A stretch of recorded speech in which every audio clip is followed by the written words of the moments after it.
This is DIY drip irrigation for beginners, and today we're talking about supplies. So in the world of drip irrigation, there are a ton of terms. That's why in this part, we are going to go through a glossary of all the key terms in drip irrigation. Once we've got a better idea of what these terms mean, we are going to go through our mapped out plan of our irrigation system that we created in part 1 to create a supply list that we can either use to individually purchase each part for our drip irrigation system, or have a better idea of how to choose the right kits that will work for our gardens. So the first thing we're going to look at is distribution tubing.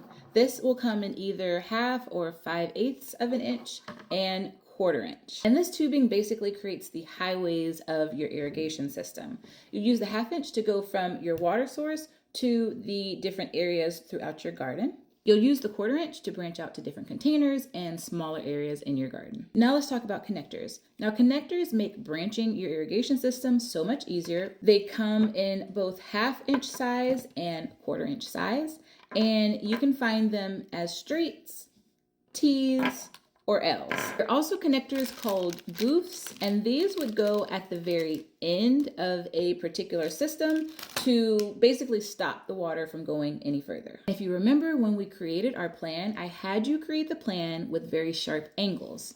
This is why. Our next term is going to be emitters. These can come as either drippers, sprayers, this comes out like a sprinkler, or drip tubing. Now, as far as best practices, a sprayer like this is going to be really good for either in-ground around a bush, very good for a larger container, or very large plants in raised beds. This one is going to be best for smaller containers, smaller plants, but you don't want to use a dripper that's just like a single drop for a very large area because you may not get an efficient spread for your plant.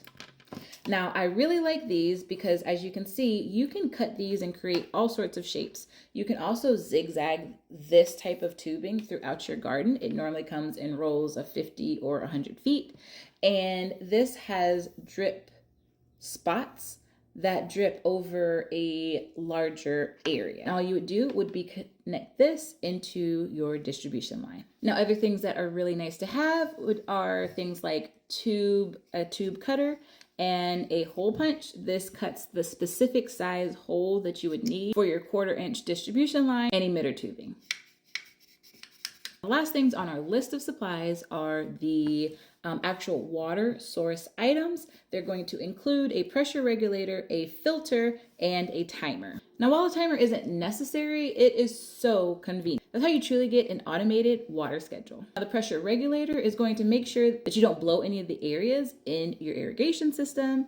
And the filter just makes sure that nothing gets into the tubing and then backflows into your water source. Okay, I'm gonna have to break this up into 2 parts because this has gotten really long. I want to remind you that there is a DIY drip irrigation free printable that you can get in the link in the bio, and I will see you in part 2 where we are going to use all of this glossaries of terms and select the supplies for our own drip irrigation system.